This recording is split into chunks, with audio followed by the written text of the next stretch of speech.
el problema del uso nocivo del alcohol de una manera muy integral, pasando desde los problemas sociales, los factores culturales, hasta toda la cuestión que se puede desmenuzando en una parte muy peculiar hacia el individuo y poder encontrar cuál es la importancia de la salud en este tema.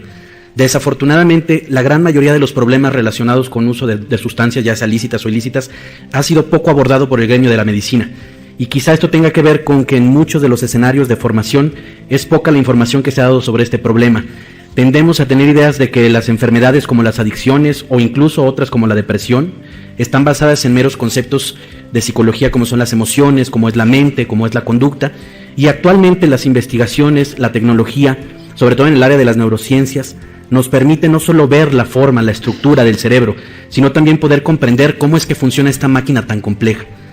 Nuevos mecanismos, nuevas técnicas nos enseñan cómo incluso el amor tiene manifestaciones funcionales en el cerebro, cómo hay áreas del cerebro que se activan frente a ciertos estímulos, y en el caso de las adicciones es mucho más interesante este paradigma, porque la mayoría de las enfermedades mentales, incluyendo las adicciones, en más del 99% de ellas no contamos con marcadores biológicos. ¿Qué quiere decir esto?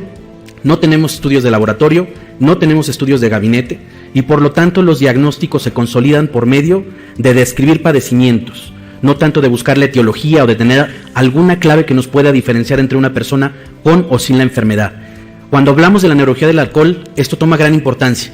A diferencia de la depresión, del trastorno bipolar o de algún otro padecimiento mental, en las adicciones sí tenemos conocimiento de los factores de exposición los cuales producen la enfermedad, que propiamente es la sustancia.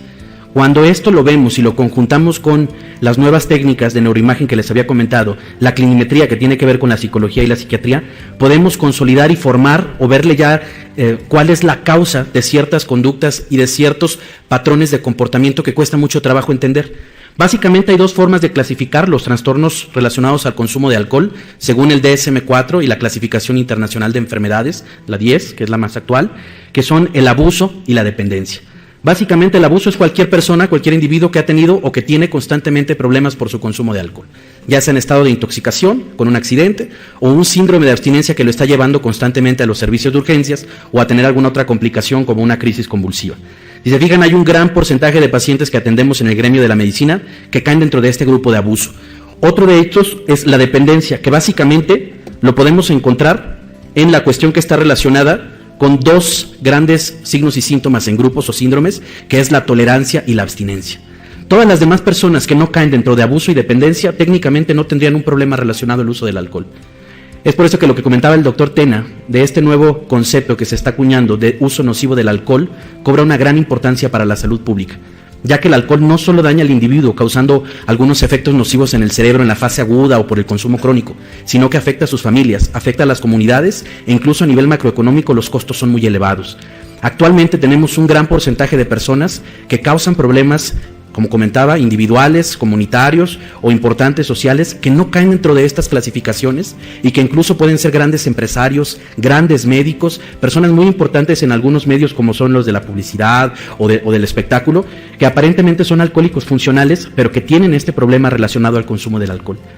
Es así que cuando hablamos de la neurobiología de los trastornos por uso de alcohol, esto nos ayuda a entender mejor cómo probablemente en algunos años ya no vamos a hablar del alcohólico o de la persona que es adicto al alcohol, sino vamos a hablar de subclasificaciones que nos van a ayudar a tener abordajes integrales, abordajes más complejos, que va a haber algunos pacientes que técnicamente van a responder mucho mejor a un fármaco que a una intervención biopsicosocial, o va a haber algunos grupos que van a beneficiarse totalmente por acciones más relacionadas con la comunidad, como son el control, este es el caso quizá de los menores de edad.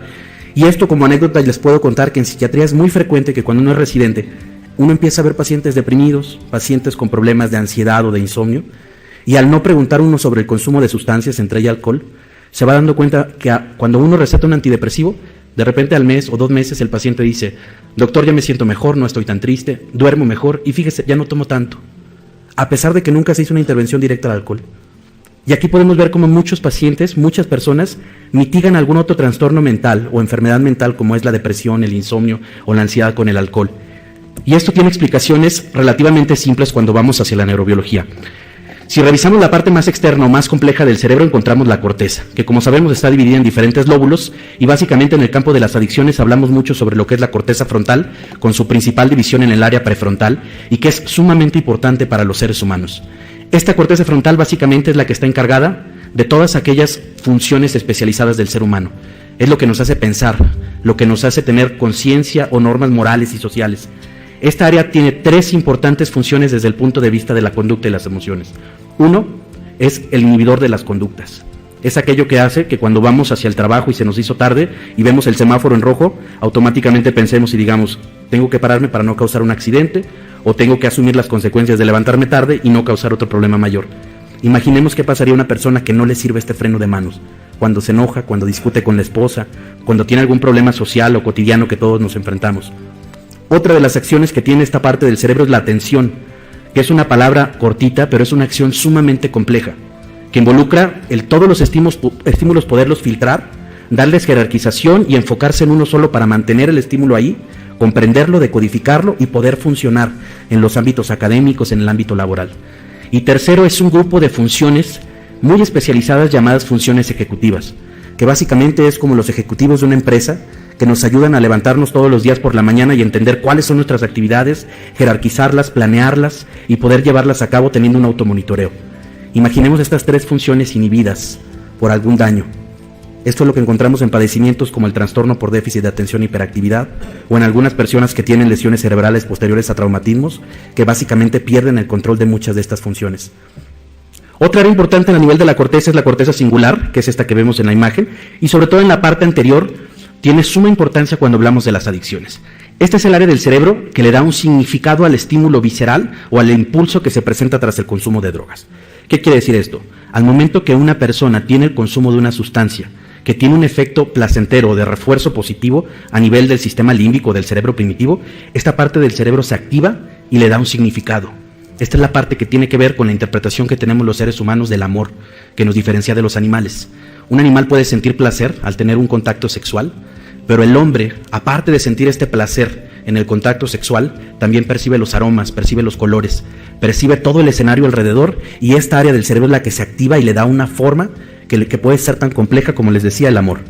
Y tenemos el sistema límbico, que básicamente es el cerebro primitivo, la parte interna, donde encontramos algunas estructuras sumamente importantes a nivel de las adicciones. Una de ellas es el hipocampo, que es esta que vemos de color verde, y que básicamente es el almacén de la memoria o de los recuerdos, y es donde se consolidan los recuerdos de diferentes clasificaciones. La amígdala, que es este puntito en azul que vemos en la imagen inferior y que se conecta directamente con el hipocampo, es la que le da la connotación afectiva. Si recordamos, imaginemos que tenemos diferentes álbumes de fotografías donde tomamos un tomo que nos dice las marcas de carros. Si a alguien de aquí no le gustan los carros y los revisa, quizá los pueda recordar un Bocho, un Tsuru o alguna otra marca, pero no siente ninguna emoción. Esta es una memoria que no tiene una carga afectiva.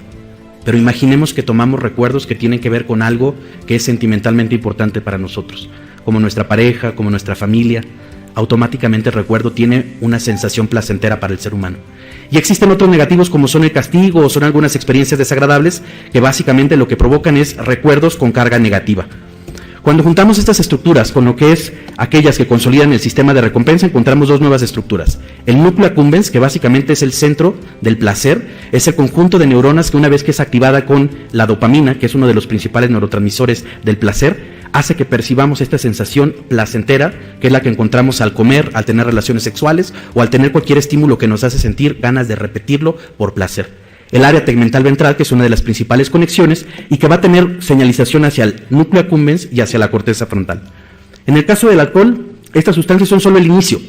ya que tenemos múltiples neurotransmisores que se asocian al consumo agudo como crónico del alcohol. 2 de las principales, y que son las que voy a mencionar brevemente, es GABA, que básicamente es el neurotransmisor, el principal inhibidor del sistema nervioso central, que quiere decir que es la que deprime o disminuye el funcionamiento del cerebro y que está ampliamente distribuido alrededor de toda la corteza, y otro es el glutamato, que es el principal excitador.